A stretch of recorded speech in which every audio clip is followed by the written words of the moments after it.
Boa noite. Todo mundo bem? Quero saudar a todos com a graça e a paz do nosso Senhor Jesus Cristo. Quero aproveitar também para dar as boas-vindas a todos nessa noite. E de uma maneira especial aos nossos visitantes. Se você está nos visitando nessa noite, num período tão especial para nós, estamos comemorando o nosso 25º aniversário como igreja. E se você está nessa noite nos visitando, seja muito, mas muito bem-vindo. Pastor Moisés, chega aí. Pastor Moisés é pastor da Igreja Batista Central Leste de Manaus. Ele está aqui, me parece que pela terceira vez. Veio com a sua amada esposa Vera, está ali. Seja bem-vinda mais uma vez, minha irmã. E pastor, seja bem-vindo mais uma vez. Espero que o senhor esteja se sentindo bem em casa. Vamos aproveitar, vamos orar por ele agora, vamos ficar de pé. Orar por ele e, naturalmente, por nós, para que a palavra do Senhor venha exatamente ali naquele lugar onde nós estamos precisando. Nosso bom Deus, mais uma vez te louvamos e te agradecemos por esse momento tão especial. Te agradecemos por fazermos parte desta igreja. Te agradecemos, meu Deus, por fazermos parte do teu povo. E agora, meu Deus, nesse momento eu quero apresentar ao Senhor Pastor Moisés, que o Senhor, meu Pai, use ele grandemente, que ele seja, meu Deus, um instrumento em tuas mãos, para que ele comunique exatamente, meu Senhor, a tua verdade nessa noite aos nossos corações. Mas também te peço por cada um de nós que iremos ouvir a tua palavra agora, que o Senhor prepare o nosso coração, que o Senhor o dilate, que o Senhor faça com que tudo aquilo que venha do Senhor possa encontrar lugar no nosso coração. E que nosso coração seja aquela terra produtiva, que possa a partir daí, meu Senhor, produzir muitos frutos para a tua honra e glória. Pedimos isso em nome soberano de Jesus. Amém. Ernesto, muito grato, Ernesto. Podemos nos assentar?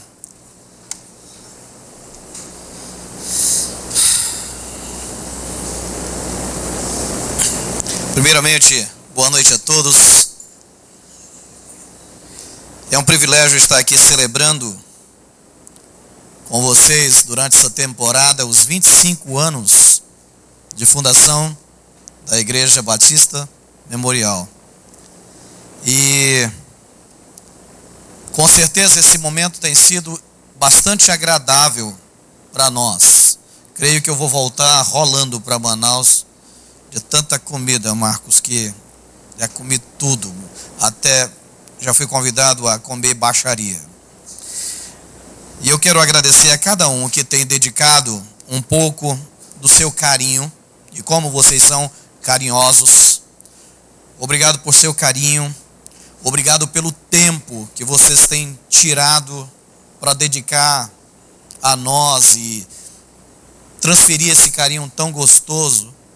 Obrigado também pela hospitalidade de cada um de vocês. Todas as casas que nos convidam, nós somos bem recebidos, bem tratados. Isso aqui é uma marca do norte do Brasil. Isso aqui é uma marca do norte do Brasil. Não existe isso em nenhuma outra parte do mundo. Isso aqui é uma marca do Brasil. O que acontece nos quintais de nossas casas, aquela conversa toda que você ouve, aquilo ali é só aqui no norte, é no Brasil também que acontece. Você sabe que para fora, para você ir visitar a casa de alguém, você tem que agendar.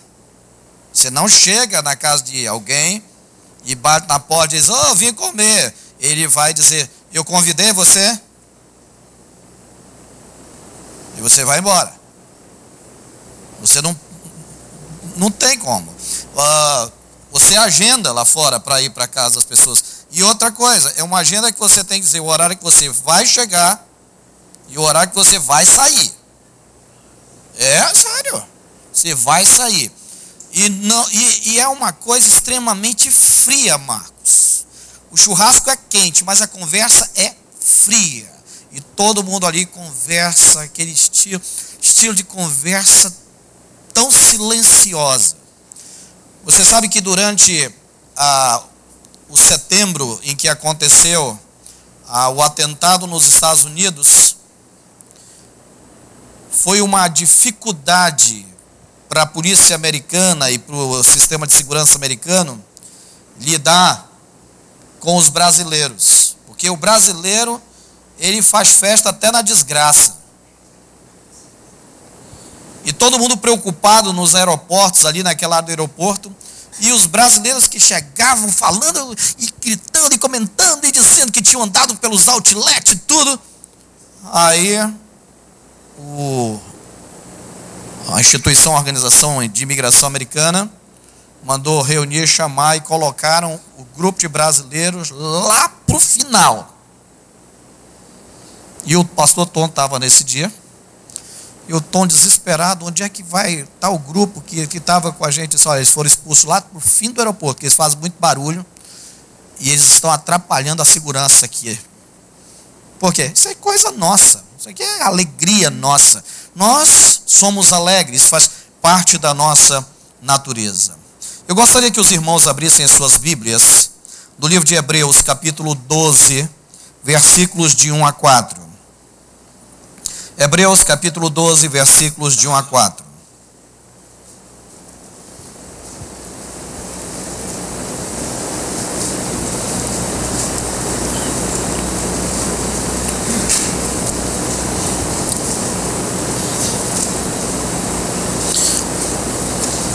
O texto diz o seguinte: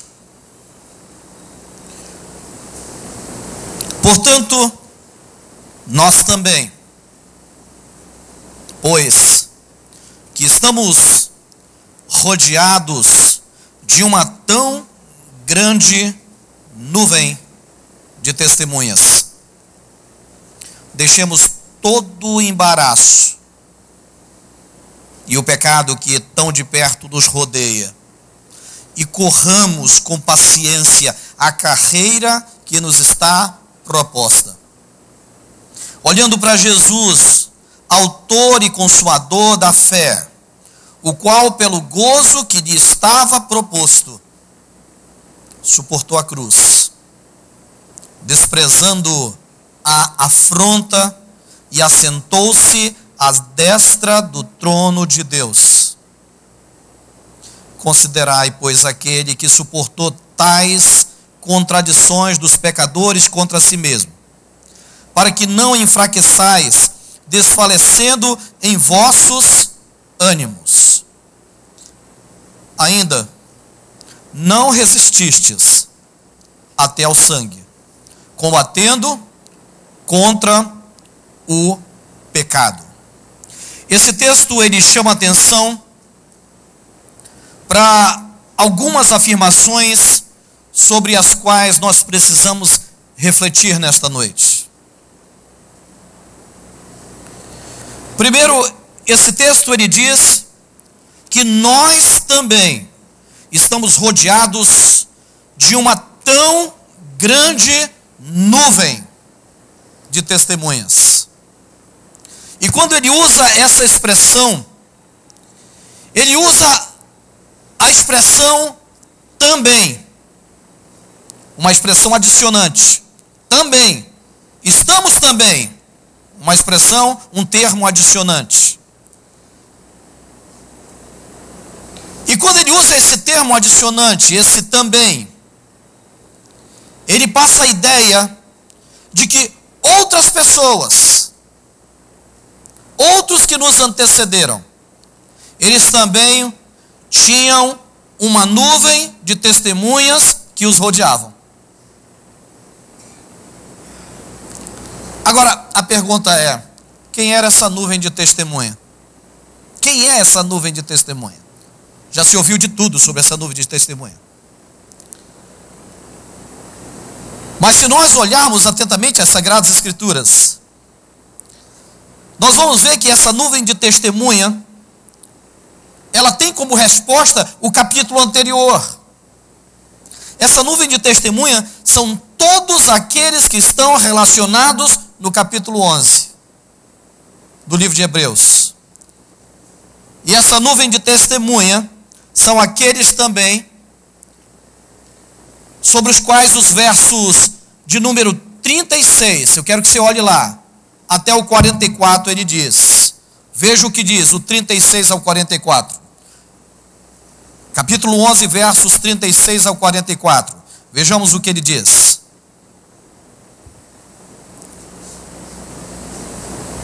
E outros experimentaram escárnios e açoites e até cadeias, e experimentaram prisões.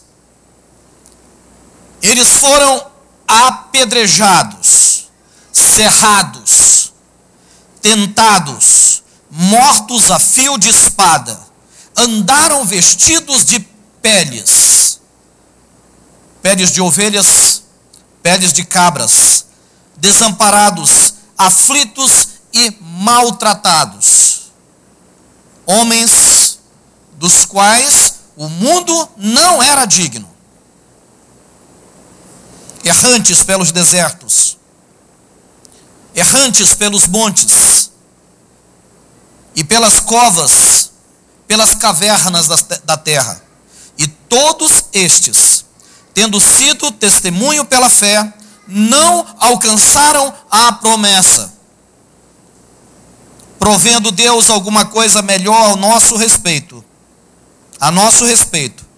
para que eles, sem nós, não fossem aperfeiçoados.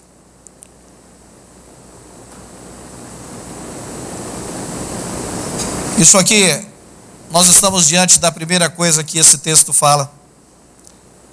Mas eu quero chamar a sua atenção para a segunda coisa que esse texto fala, que é importante. O texto do capítulo 12. Ele diz assim, ele diz que nós precisamos deixar todo embaraço, que nós precisamos deixar todo o pecado que tão perto nos rodeia. Onde é que está o pecado? Está longe de nós ou perto de nós? O pecado que tem atrapalhado o nosso ministério está longe de nós ou perto de nós? O pecado que tem embaraçado o nosso servir a Deus com excelência, com amor, ele está longe de nós ou perto de nós? O pecado que nos embaraça sempre vai estar mais perto do que nós imaginamos. E muitas vezes nós não enxergamos esses pecados. Talvez pela falta de percepção nós não enxerguemos esse pecado. Ou talvez nós queiramos realmente fechar os nossos olhos e fingir que nós não temos pecado perto de nós. E que aquilo que é pecado não é pecado para nós. E que ele não me prejudica, que ele não me embaraça, que ele não me atrapalha. Mas o pecado está ali, o pecado está perto, e é esse pecado que ele chama a atenção, e ele diz, cuidado, porque esse pecado que está perto de você, ele embaraça você, ele está próximo a você. Eu estava contando para os irmãos que estavam comigo, um episódio que aconteceu com uma amiga nossa. Ela tratava tão bem um rapaz que ia à casa dela estudar, e ele estudou os 4 anos da graduação dele, na casa dela, junto com o marido dela, e ele ia todo dia, e ela gostava tanto daquela companhia, fazia Nescauzinho para ele, fazia o cafezinho dele, levava bolacha, colocava pão, e quando ela achava que eles iam ficar cansados, ela fazia mais café para eles não dormirem, para terminar os trabalhos dele. Terminou a graduação. Eles começaram a fazer uma pós-graduação. Terminou a pós-graduação. Eles começaram a entrar no mestrado. Depois de 8 anos, ela ajudando os dois a conseguirem galgar melhores degraus na vida.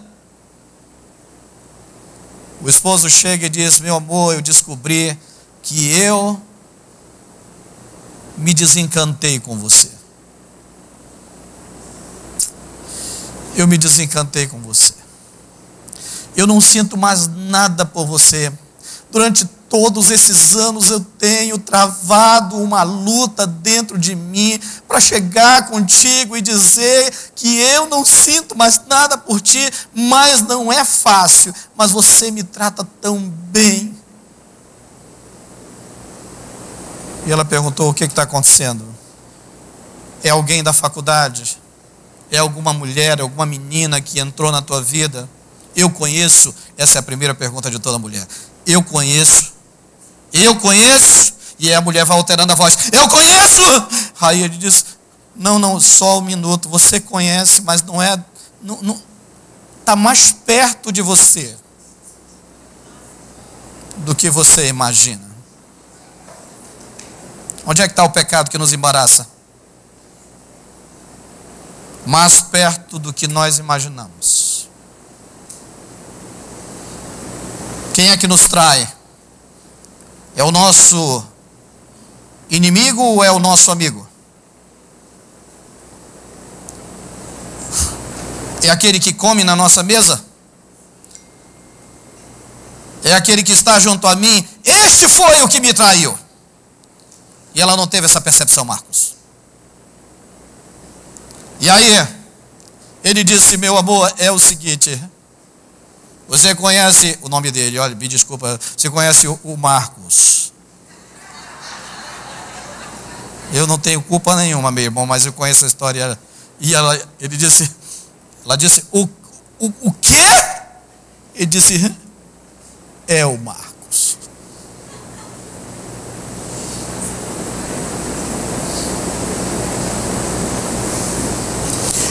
Aquilo que nos atrapalha está mais perto de nós do que nós imaginamos. O pecado que nos embaraça está perto de nós.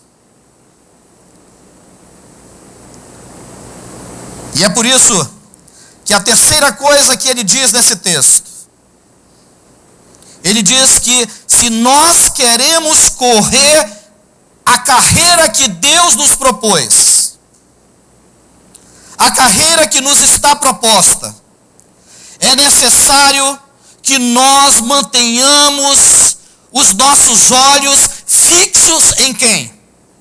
Em Jesus. Se nós não queremos desistir da carreira, nós precisamos manter os nossos olhos fixos em Jesus. Porque se os nossos olhos não estiverem fixos em Jesus, nós vamos nos desmotivar. Aí ele traz a memória. Ele nos relembra quem é Jesus. Porque não é só fitar os olhos em Jesus, é lembrar quem é Jesus. Todos os dias eu tenho que olhar para Jesus. Mas eu não tenho que olhar como uma imagem e olhar e dizer: aquilo ali é Jesus. Eu preciso olhar para Jesus e relembrar quem é Jesus. E aí o autor de Hebreus, ele diz que Jesus Cristo, ele não é somente o autor. Ele diz que Jesus Cristo é o consumador da nossa fé. Ele nos lembra, Jesus, esse Jesus, que você deve fitar os olhos nele, para que você não seja embaraçado por esse pecado que está mais perto do que você imagina, que está no seu trabalho, que está na sua faculdade, que está ali, do lado da sua vizinhança, na vizinhança do palácio, como estava o vizinho de Davi chamado Urias e a sua mulher, Batseba. Está tudo muito perto, tudo muito próximo. E hoje está mais próximo do que nós imaginamos, porque a fronteira geográfica ela é quebrada através do WhatsApp, através das redes sociais. E aí ele diz, olha para Jesus e relembra que ele é o autor, ele é o consumador da nossa fé. E quando ele fala desse Jesus, esse Jesus maravilhoso, ele faz questão de ir mais adiante e dizer que pela alegria da nossa salvação, Jesus Cristo suportou a cruz. Olha para Jesus. Quando você começar a se permitir ser embaraçado pelo pecado que tão perto de você está, olha para Jesus. E ele diz: esse Jesus, pela alegria que lhe havia sido proposta, ele suportou a cruz. Ele desprezou a afronta, e que depois que ele sofreu tudo isso por causa dos nossos pecados, o autor de Hebreus lembra que Jesus Cristo voltou para o céu e se assentou à direita de Deus. A quarta coisa que esse texto chama a minha atenção: o autor de Hebreus, ele diz que nós precisamos considerar tudo aquilo que Jesus Cristo sofreu. Nós precisamos considerar tudo que Jesus Cristo sofreu. A propósito, ele usa um termo imperativo: considerai. E a palavra considerar aqui, ela significa parar para refletir. Pare para refletir. Pare para refletir sobre tudo o que Jesus Cristo fez por você. Pare para refletir sobre tudo o que Jesus Cristo fez por nós. Eu não vou servir a Jesus Cristo somente porque eu tenho uma dívida, porque Ele salvou, ou porque Ele me deu de volta a minha esposa. Eu vou servir a Jesus Cristo o resto da minha vida porque eu amo Jesus. Não é só porque Ele me deu alguma coisa, é porque eu amo Jesus. Essa é a principal razão pela qual nós devemos servir a Jesus. Não é porque Ele nos dá as coisas, é porque nós o amamos, porque Ele nos amou primeiro.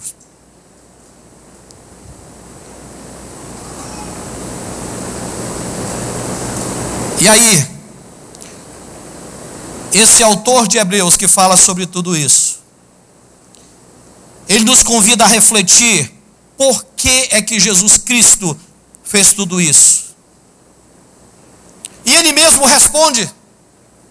Ele diz que Jesus Cristo fez tudo isso para que não enfraqueçais, desfalecendo em vossos ânimos. Jesus Cristo fez tudo isso por nós, para ser o nosso modelo, para ser o nosso referencial, para que nós olhemos para Ele e pensemos: Ele aguentou, eu aguento, eu consigo. Jesus conseguiu.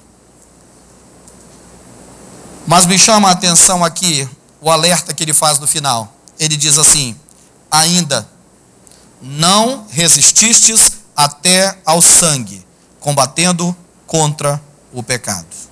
Ainda não resististes contra o sangue, até o sangue, combatendo contra o pecado. E aí vem uma perguntinha. A pergunta básica é: pastor, o que esse texto tem a ver com a reforma? O senhor foi chamado para falar da reforma, o que esse texto tem a ver com a reforma? Tem mais coisas do que nós imaginamos. Esse texto nos lembra primeiramente que nós temos uma nuvem de testemunhas. E que essa nuvem de testemunhas, ela é formada por homens que viveram pela fé. Esses homens viveram pela fé.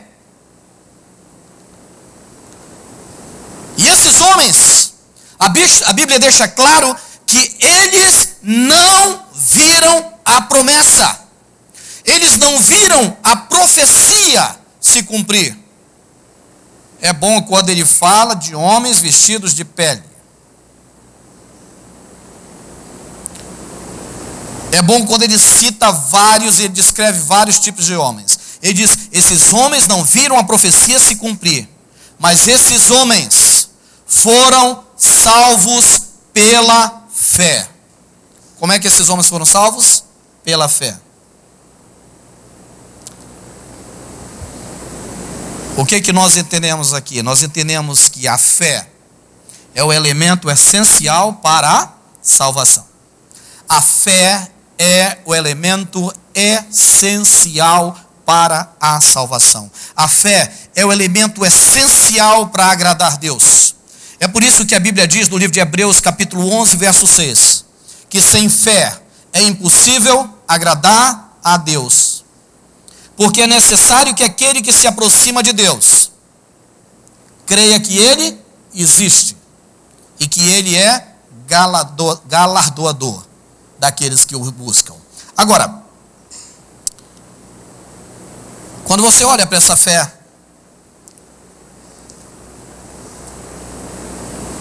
fé não é fé em qualquer coisa.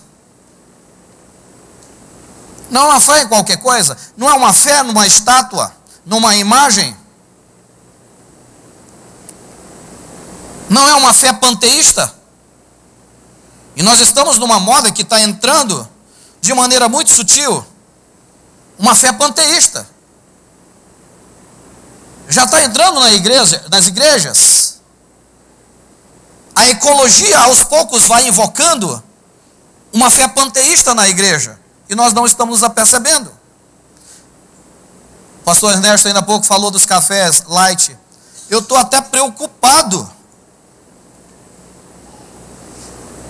com Gênesis.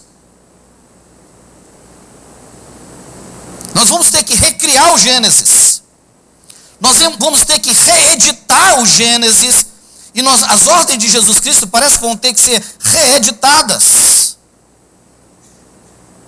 Passaram todos os animais e ele disse, isso aí tudo você pode comer. Não, retira. A partir de agora só legumes. A partir de agora só coisa light. Esses animais aí não comem não. Eu ando com medo. Até porque eu gosto muito de comer. Mas parece que nós estamos entrando numa era de proibição até dentro das igrejas. As igrejas estão mudando. Eu entendo que isso é uma proposta de vida saudável. Mas eu acho que nas igrejas nós estamos tão preocupados com uma vida saudável, fisicamente falando, que nós estamos esquecendo da vida saudável e espiritual da igreja.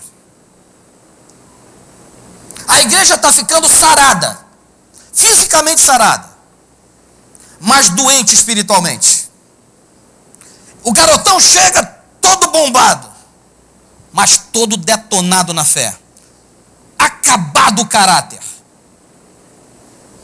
Nós estamos montando academias dentro das igrejas e fechando as salas de aula.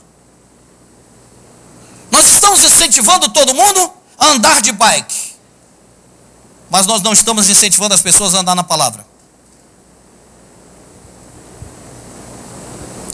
Eu estou um pouco assustado com tudo que está acontecendo de maneira muito sorrateira na igreja.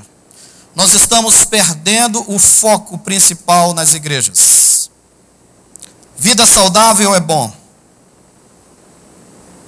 mas nós não podemos perder o foco em Cristo. Agora, quando eu digo que não é a fé em qualquer coisa, ou não é a fé em qualquer um, essa fé que o autor de Hebreus está dizendo aqui, é a fé no Messias, é a fé em Jesus Cristo, é a fé no Filho de Deus, é a fé no Cordeiro que é capaz de tirar o pecado de todo o mundo. E quando eu olho para esse texto de Hebreus, eu lembro de Lutero, eu lembro da Reforma. Eu consigo entender a proposta das 95 teses de Lutero. Porque eu olho para cá e eu entendo que o texto que mudou o pensamento de Martinho Lutero, o texto que mudou, ou o texto que instigou Lutero a pensar de uma outra forma, o texto que incomodou Lutero, foi um texto que falava de fé. Foi um texto que falava de fé. O ponto de partida da incomodação de Lutero foi a palavra fé. O texto, ou seja, a palavra que deve nos incomodar hoje na igreja, continua sendo a palavra fé. A palavra fé não está mais nos incomodando.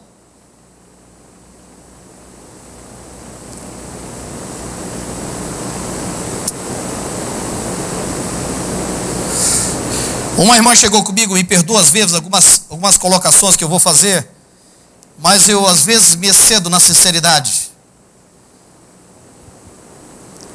E a irmã chegou comigo e disse: pastor, eu gosto muito da sua igreja, mas eu vou ter que sair da igreja.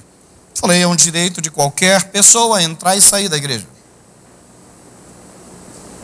Ela disse: não, mas eu vou deixar de frequentar a igreja. A senhora vai mudar? Vai sair daqui de perto? Não, eu quero justificar, porque o meu marido acha a igreja muito fria. Eu falei: a senhora quer uma igreja quente? Veio, é mais ou menos aí, porque a gente vem de uma igreja que a gente nada proíbe a senhora de se esquentar ali atrás, não.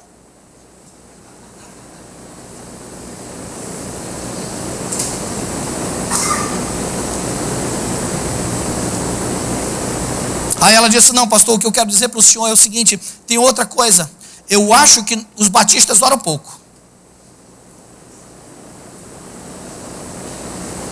Eu falei: a senhora ora? Ela disse: eu oro. A senhora ora muito? Ela disse: mais ou menos.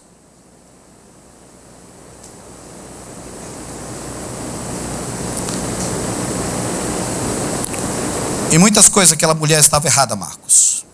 Mas em uma coisa, aquela mulher mexeu comigo. E que eu descobri depois. Sabe quando é que nós passamos a orar muito?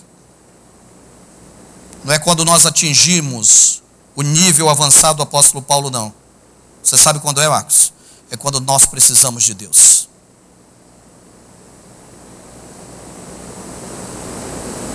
Você ora no carro, você ora no banheiro, você ora em todos os lugares.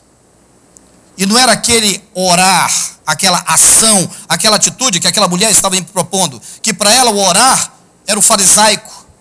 Aquele que levantava e dizia: ó Senhor, e gritava, aleluia, aleluia. Eu fui convidado para um culto ecumênico. E eu não sou muito, mas eu tive que fazer. E fui lá e quando eu começo a orar, o rapaz do lado, um grupo grande, começou: é isso aí, aleluia, glória a Deus. Eu parei de orar. Eu perguntei do rapaz, amigo meu, pastor pentecostal: quem é que vai orar aqui? Eu ou você? Quem é que vai nos representar diante de Deus? Eu ou você?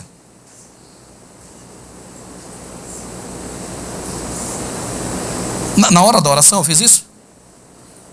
Eu falei: deixa para falar no final, que tu concorda com o que eu falo, tá bom? E eu vou orar. Vocês entenderam? Todo mundo entendeu e eu continuei a orar, e orei. Terminei, todo mundo disse amém. Eu falei: com certeza Deus está satisfeito agora conosco, porque Ele não gosta de bagunça.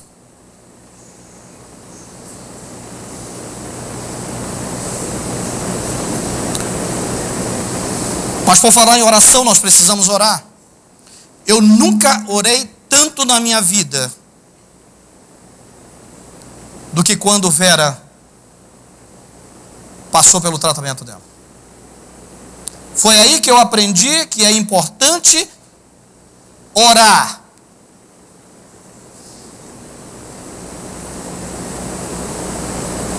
Mas quando eu falo de fé, eu falo de uma fé que transcende a oração. E é sobre essa fé aqui que Lutero, ou é diante dessa fé que Lutero se depara. E quando eu leio algumas notas sobre Lutero, essas notas me dizem, esses pequenos artigos me dizem, que Lutero, ele buscava um Deus misericordioso todos os dias. Lutero fazia a diferença dentro da igreja. Ele buscava um Deus misericordioso todos os dias. E ele fazia uma pergunta nas rodas de questionamento. Ele perguntava: o que é que eu devo fazer para ser aprovado por Deus? O que é que eu devo fazer para ser aprovado por Deus? A propósito, deixa eu falar uma coisinha aqui sobre Lutero. Quando Lutero afixa as 95 teses na porta do castelo, da igreja do castelo de Wittenberg, ele não afixa aquelas teses para desacatar a igreja, não. Se você for olhar a história, o teor do que está escrito em cima das 95 teses é um convite. Ele escreve o seguinte: eu convido todos, principalmente a população, a discutir, a debater sobre as seguintes teses. A proposta dele era uma discussão, era um debate. Ele não estava desacatando a igreja. E esse Lutero, que era um homem que questionava, era um homem que queria discutir, ele perguntava nessas rodas de debate, nessas rodas de questionamento, ele perguntava para os seus pares: o que eu devo fazer para ser aprovado por Deus? O que eu devo fazer para ser aprovado por Deus? O que eu devo fazer para ser aprovado por Deus? O que eu devo fazer para ser aprovado por Deus? E nenhum dos rituais, nenhum dos clérigos, nenhuma regra da igreja foi capaz de responder essa pergunta de Lutero. O que fazer para ser aprovado por Deus? Isso gerou insatisfação em Lutero. A igreja não consegue me dar resposta. A igreja não tem resposta. O homem não tem resposta. A pessoa não tem resposta. O elemento não tem resposta. O indivíduo não tem resposta. Onde eu vou buscar essa resposta? E aí ele faz uma viagem na Bíblia. E aí ele toma a Bíblia com um olhar diferenciado. Ele passa a ler a Bíblia de uma maneira diferente. E ele começa a ler fervorosamente a Bíblia. E quando Lutero conhece a carta do apóstolo Paulo aos Romanos, ele lê sobre a justificação pelo sangue de Jesus Cristo. E aqui nessa carta, Lutero entende que Deus não é apenas um juiz justo e severo. Nessa carta, ele entende que Deus é um pai que ama as pessoas que ele criou. E Lutero entende que por amor, esse Deus, ele enviou o seu Filho unigênito ao mundo para perdoar o pecado do mundo, para ser a expiação do pecado do mundo. Lutero, ele entende que ele era uma daquelas pessoas pelas quais Jesus veio morrer. E o mundo não sabia dar a ele a resposta que ele queria. E agora, dentro da palavra de Deus, no livro de Romanos, ele encontra essa resposta.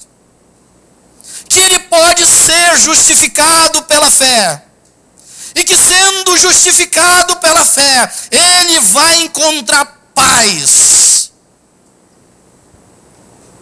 Sendo, pois, justificados pela fé, temos paz com Deus.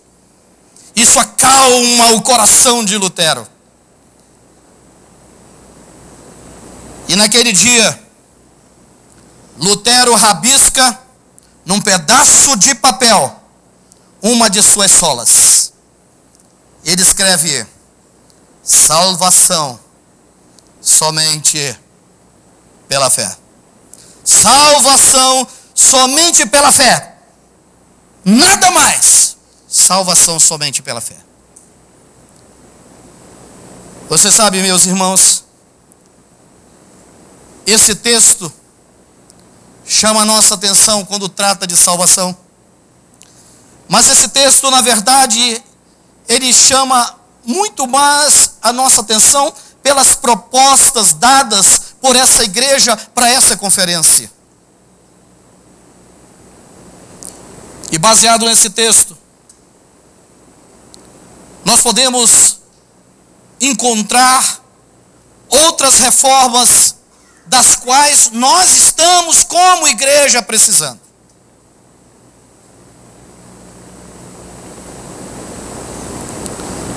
Ontem eu falei, a igreja de Cristo, a original de Cristo, ela não precisa de reforma. Mas por causa das intervenções humanas, por causa do homem, essa igreja tem se desviado do original de Deus. E é por causa desses desvios que nós precisamos de reforma. E aqui esse texto vem mostrando algumas reformas das quais nós precisamos. E eu enxergo nesse texto algo que mexe conosco. Mexe comigo, mexe com você, mexe com todos nós. Eu vejo que primeiramente, nós estamos diante de um texto que diz que nós precisamos de uma reforma individual nas nossas atitudes. Nós estamos diante de um texto que diz que todos nós, do menor ao maior, dentro dessa igreja, ou em todas as igrejas, que querem viver uma vida pura, santa, reta diante de Deus, elas precisam de uma reforma no seu caráter. Isso aqui me chama a atenção para uma máxima que nós devemos preservar dentro das nossas igrejas. Acima de talento, caráter.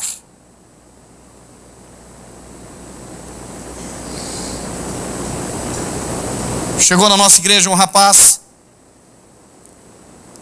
que tocava em uma das bandas e ele era tido como um dos melhores músicos lá do Amazonas.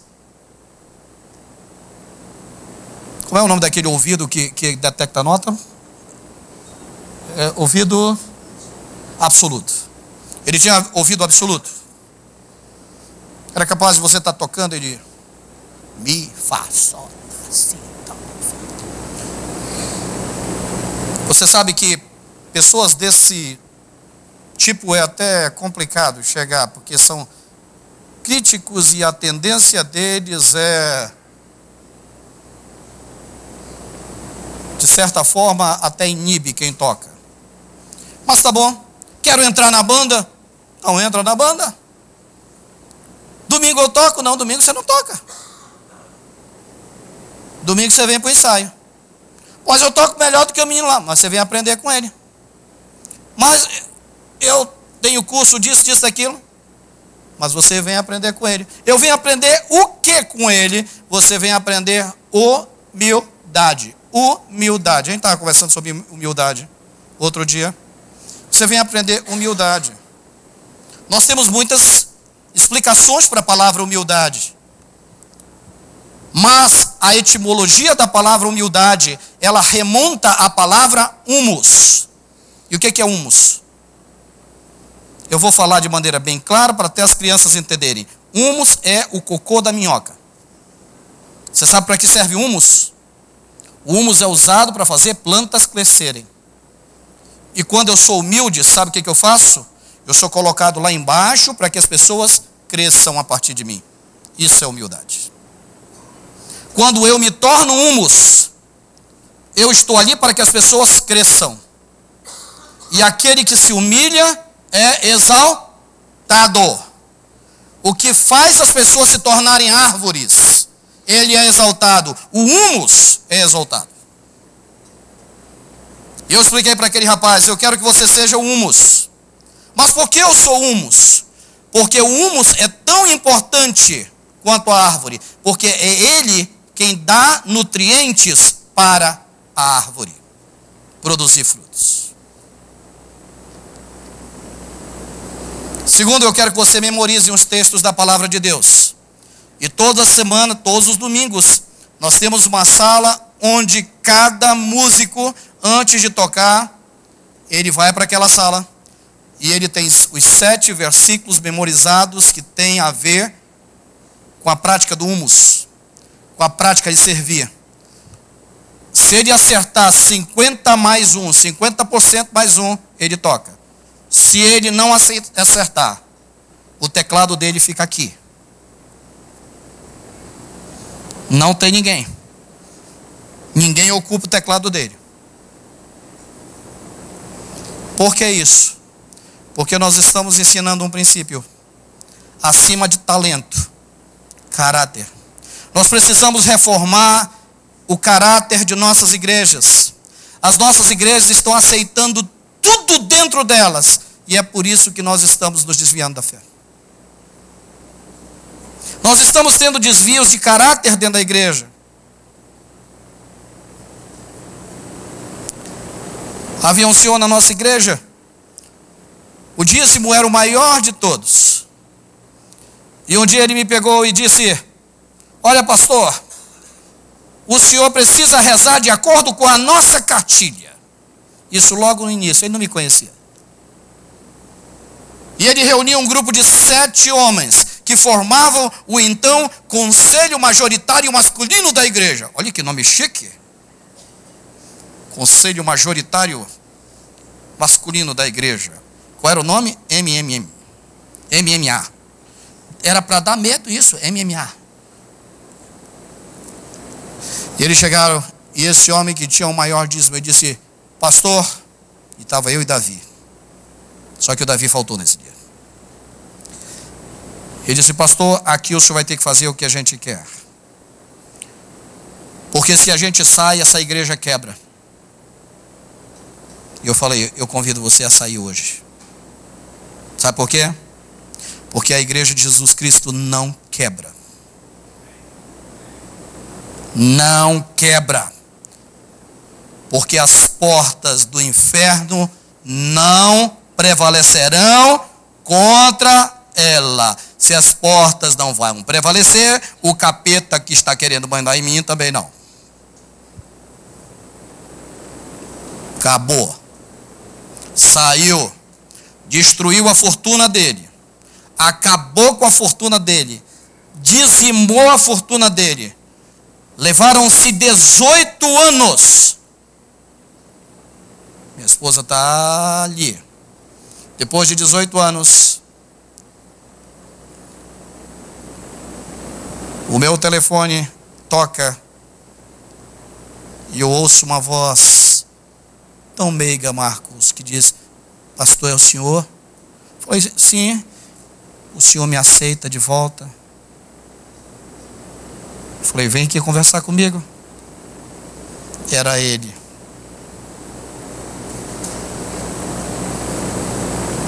Você entende, Ernesto? Essa igreja aqui não tem ninguém melhor do que Jesus. Quem se achar que é melhor do que Jesus, baixa a crista. Porque você só é o que é, só tem o que tem, porque Deus é. E é por isso que esse Deus, quando se apresentou a Moisés, e que Moisés perguntou: o que eu direi? Como te apresentarei a Faraó? E ele disse o quê? Diga a ele: eu sou o que sou. E Moisés queimou neurônios para entender o que era eu sou o que sou. Ou seja, Deus estava dizendo ali: você só é o que é porque eu sou o que sou. Você só tem o que tem porque eu sou o que sou. Se eu sair da sua vida, acabou você. Só somos o que somos pela graça de Deus.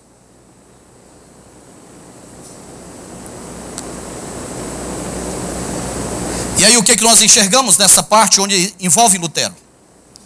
Nós enxergamos que a atitude de Lutero nos ensina que antes de propor reformas para uma sociedade, antes de propor reformas para uma organização, antes de propor reformas para uma instituição, e nas nossas igrejas nós temos muito disso, gente que chega e diz: pastor, eu acho que o senhor tem que mudar isso. O que nós fazemos como pastor? Somos educados? Somos educados? O que nós fazemos? Ouvimos. Como você faz como líder da música, suponho que seja? Você ouve. Você ouve? É o mínimo que nós podemos fazer. Mas se nós queremos propor mudanças para a sociedade, se nós queremos propor mudanças para uma organização, mudanças para uma instituição, mudanças para a nossa igreja, Lutero nos ensina que, primeiramente, nós temos que propor uma mudança individual para nós. Porque antes de afixar as 95 teses na porta da igreja de Wittenberg, Lutero afixou a primeira tese, a primeira decisão dele, na porta do coração dele. Ele disse: aqui, hoje, eu vou afixar no meu coração uma proposta, uma reforma. A reforma não começa lá, a reforma começa aqui. Comigo individualmente. Aqui no meu coração, somente pela fé. Reforma começa primeiramente conosco, no indivíduo. Depois que ela começa conosco, ela se estende. Porque se nós analisarmos reforma, às vezes nós queremos reformar o macrosistema, quando na verdade a reforma ela precisa vir dos microsistemas. É aqui do Moisés e passa para a família. Depois eu tenho que ir para a minha família. Depois eu tenho que ir para a minha igreja local. E depois eu vou influenciar a sociedade. Nós estamos querendo sair em marcha, olhar pela cidade e dizer: vamos mudar Rio Branco. Mudamos a nossa casa? Não reformamos a nossa casa e vamos falar de reforma, até de reforma estrutural física. Quanto tempo faz que a mulher olha e diz: amor, fecha aquela goteira. E a goteira está ali. Tuf, tuf, tuf. Ela já faz até parte do som, da sonoridade familiar. Se você calafetar, você vai entrar até, talvez, em depressão, porque você não vai mais ouvir o tu, tu. Sabe qual é um dos problemas da reforma? É o risco de nós nos acostumarmos com o pecado, com as coisas erradas, de maneira que essas coisas acabam fazendo parte da nossa rotina e do nosso dia a dia. Quando isso acontece, nós nos anulamos para reformas. Quando essa goteira passa a fazer parte do ambiente familiar, eu não vejo mais razão nenhuma de fazer reforma. Eu às vezes até acho uma alternativa para ela. Amor, coloca o balde de planta aí embaixo. Nós adequamos as coisas erradas às situações. E agora Lutero ele vem e diz: não, eu preciso fazer uma reforma a partir de mim. E é isso aqui que eu digo, meus irmãos. Nós precisamos primeiramente fazer reformas em nós mesmos. Depois nós precisamos fazer reforma na nossa família. Depois nós precisamos fazer reforma nas nossas igrejas locais. E depois nós podemos alcançar ou ir em direção à sociedade. Deixa eu contar para você um exemplo da minha família. Um dia, eu cheguei à conclusão de que eu precisava mudar algumas atitudes condenadas ou criticadas pela minha família. E eles estavam certos? Elas estavam certas? Marcos goza de determinados privilégios que eu não gozo. Por quê? Porque Marcos tem 3 filhos. Meninos não se incomodam com muita coisa não, Marcos. Mas meninas? Meninas? Mulheres? Mulher, você pinta a parede todinha, você olha 10 vezes e você diz: tá perfeito. E ela vem justo no único ponto que você esqueceu. E aquilo ali. Uma mulher faz isso. Uma mulher incomoda muita gente. 2 mulheres incomodam muito mais. 3 mulheres.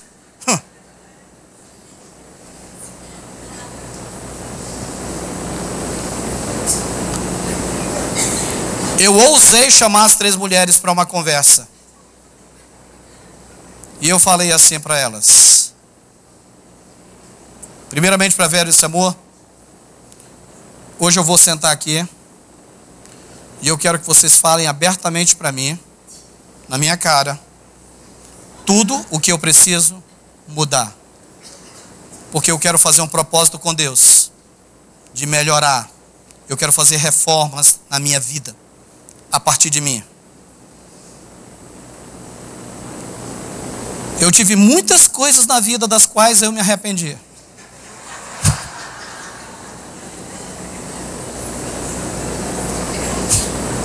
Essa foi uma delas, Marcos. Mas eu aconselho todos vocês a fazerem isso.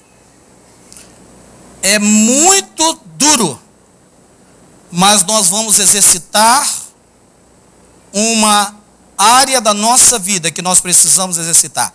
Ouvir. E ouvir calado. Começou pela mulher. Ela falou, primeiro, como presidente do conselho, ela disse, você está disposto a ouvir? Gente, eu percebi que ela, usando já o novo termo das feministas, ela se empoderou, Marcos. E ela disse, você está disposto a ouvir? Isso já me intimidou. Eu até afinei a voz e disse, sim.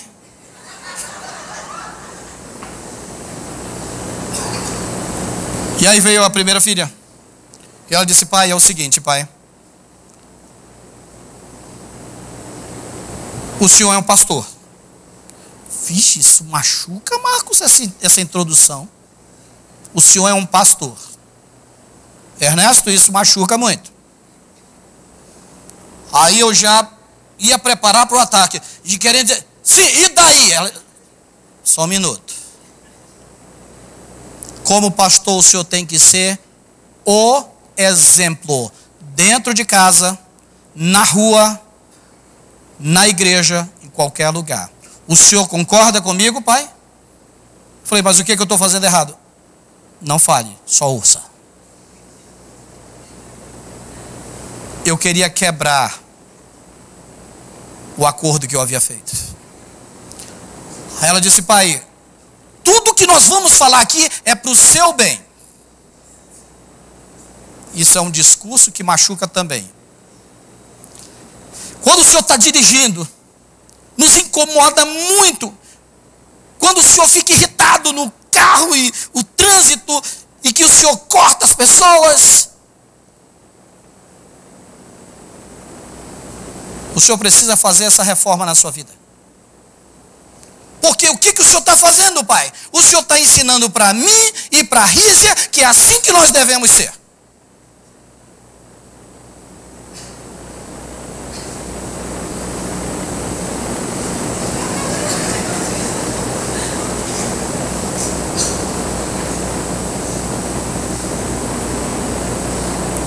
A menor, ela me chama de paizinho. Ela disse, paizinho, eu não quero bater muito forte em você, não. Mas eu não gosto. Elas tinham quantos anos nessa época, Vera? Acho que elas tinham uns 12 anos. Uma tinha 12, eu acho que a outra tinha 13. Ela disse, paizinho, eu não gosto quando o senhor trata todo mundo na igreja bem. E quando eu vou perguntar alguma coisa em casa do senhor, o seu jeito de falar comigo é só assim, fala! Ai, sangrou, Marcos. Sangrou, Marcos. Você sabe por quê? Porque para fazer reforma, Marcos, a gente precisa descascar para revestir. E ela estava me descascando ali. E ela estava tirando e estava doendo. Aquela tinta vermelha do meu sangue estava saindo. E ouvindo, ela disse, paizinho, o que eu quero que o senhor faça? Que a atenção que o senhor dá para as pessoas quando o senhor está aconselhando seja a mesma para mim. Duro isso, né?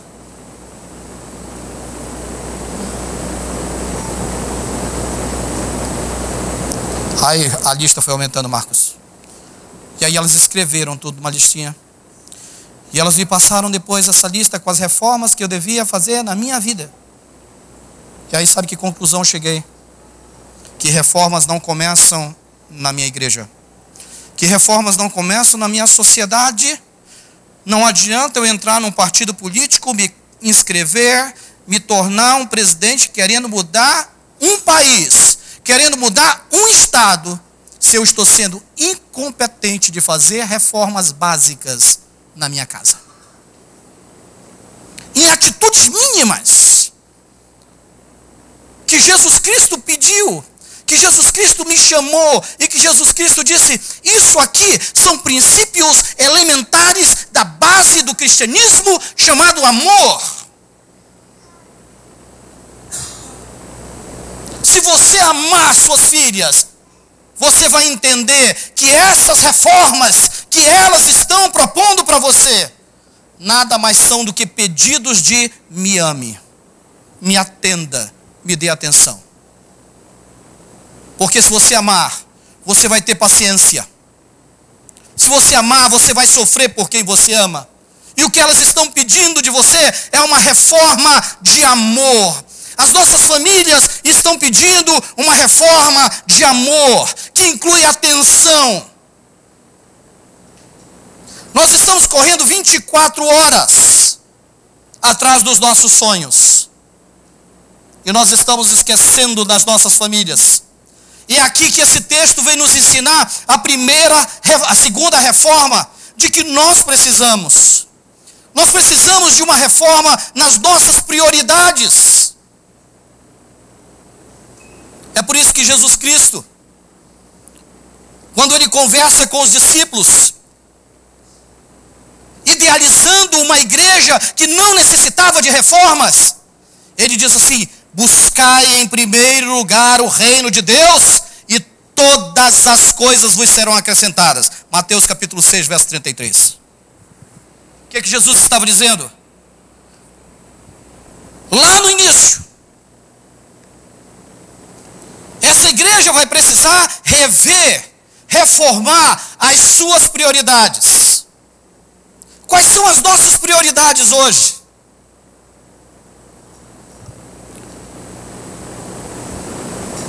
Eu vou falar da nossa categoria.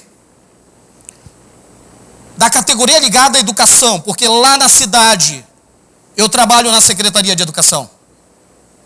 Os nossos professores estão querendo formar os filhos dos outros.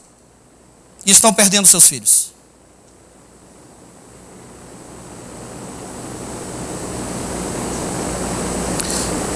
Nos últimos 3 meses eu atendi 6 casais. Eu até brinco com a minha esposa, com a minha filha. A minha filha é especializada na área civil. Separação. Eu caso, ela pega o processo lá atrás, separa. O que acontece? Por que estão separando?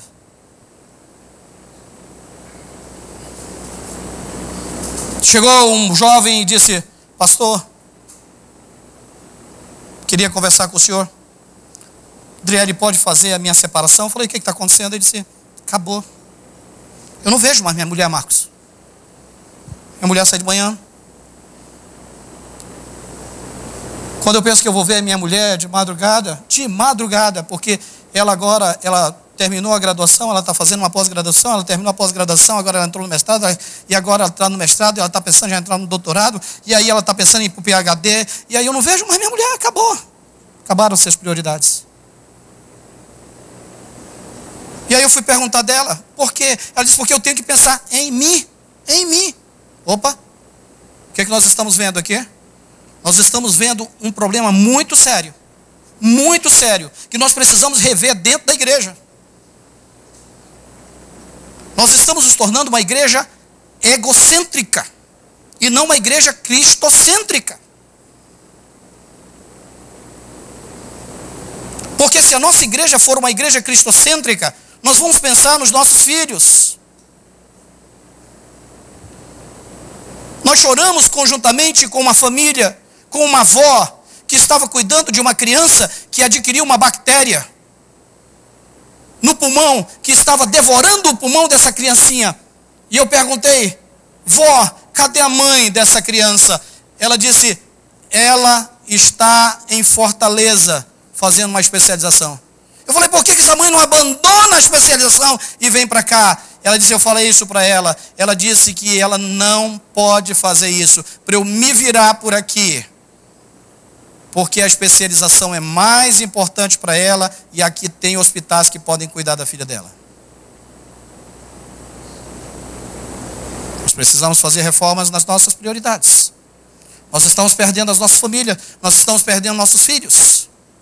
Eu estive numa igreja recentemente com um pastor americano, ele chorou diante de mim e ele disse assim, eu tenho 2 filhas, louvado seja Deus, toda honra, toda glória, todo louvor seja para Deus, porque minhas filhas, uma tem 29 anos, hoje eu estou aqui, ela está lá em Manaus, coordenando o trabalho jovem da igreja, não é ela que está pregando, ela coordena toda a parte administrativa, logística, tudo, ela está lá, paizinho pode ficar aí, aqui eu seguro as pontas. Eu falei, filha, vai fazendo isso enquanto não vem um marido para você, porque quando ele vier eu vou usar o seu marido. Então, o que eu fiz?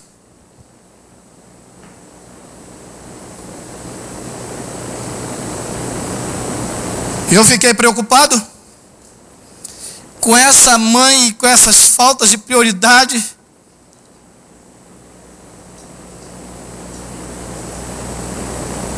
E aí eu fui nessa viagem aos Estados Unidos, e lá eu encontrei um pastor que chora diante de mim, Marcos. E ele disse, você pode trazer suas filhas, para virem dar uma palestra para os filhos de pastores americanos? E eu perguntei, por quê? Ele disse, porque os filhos de pastores americanos não querem ser mais pastores.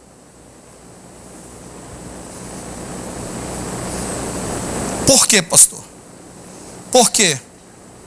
Por quê, pastor? E aí eles fizeram um acampamento, Marcos, para esses meninos. Maioria deles, filhos de missionários que vieram para o Brasil. E os meninos descascaram o abacaxi lá. Se tornaram ateus, revoltados contra os pais. E quando um dos pais levantou e perguntou, por que vocês estão se comportando desse jeito? Um deles disse, porque vocês se preocuparam em ganhar o mundo e esqueceram de nós.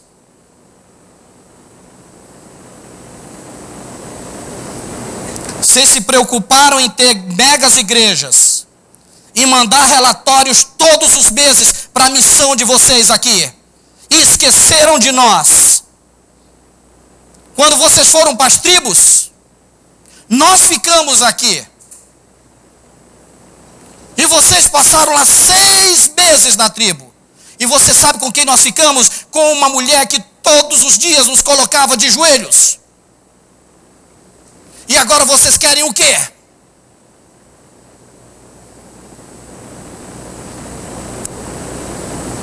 E eu falei para ele, não é hora de se culpar. Mas você ainda tem um filho. É hora de fazer reformas nas suas prioridades. Sempre Deus nos oportuniza com tempo para que nós façamos reforma a tempo. Principalmente quando se refere às oportunidades, às prioridades. E é isso que eu estou chamando a sua atenção. Agora eu chamo a atenção de você, jovem. Você tem abandonado a sua igreja porque você está feito louco estudando para concurso, feito louco estudando para os Enem da vida. E estuda tanto para o Enem que às vezes você confunde tanto que ao invés de você chegar com o Enem, você chega com o neném.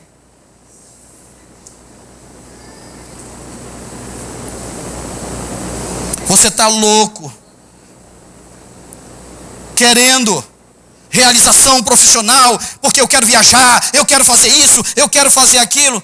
Você esquece que tudo aqui nessa terra é passageiro. Isso aqui é temporário.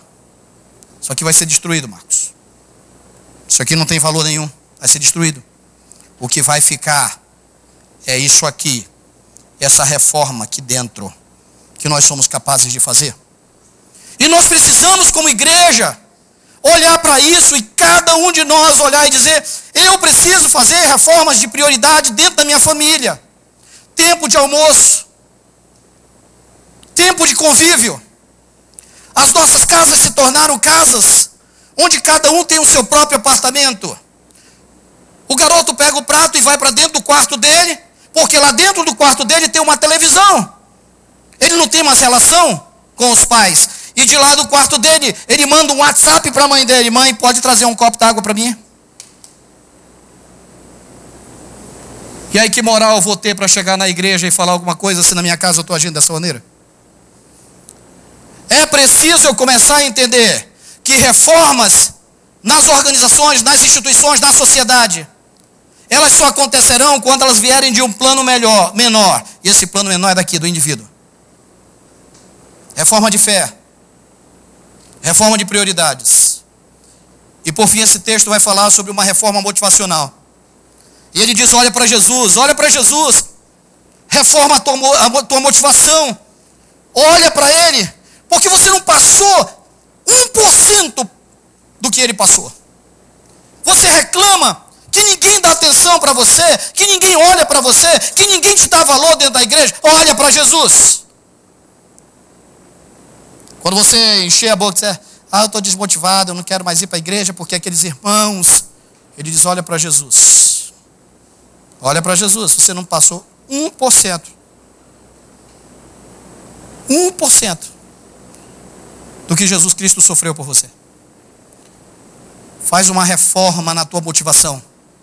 Faz uma reforma no teu compromisso. Faz uma reforma na tua responsabilidade. Faz isso. E eu finalizo dizendo: igreja, nos nossos 25 anos, não adianta a gente querer se inchar de conhecimento. Não adianta a gente querermos olhar para a sociedade. Não adianta querer fazer como uma proposta de um grande reitor que disse que nós precisamos fazer uma reforma lá em cima. A reforma tem que começar onde? Aqui comigo. Depois na minha casa. Depois na nossa igreja local. E aí todos conhecerão que sois meus discípulos, quando essas reformas partirem daqui, do indivíduo para o mundo. Que Deus nos abençoe.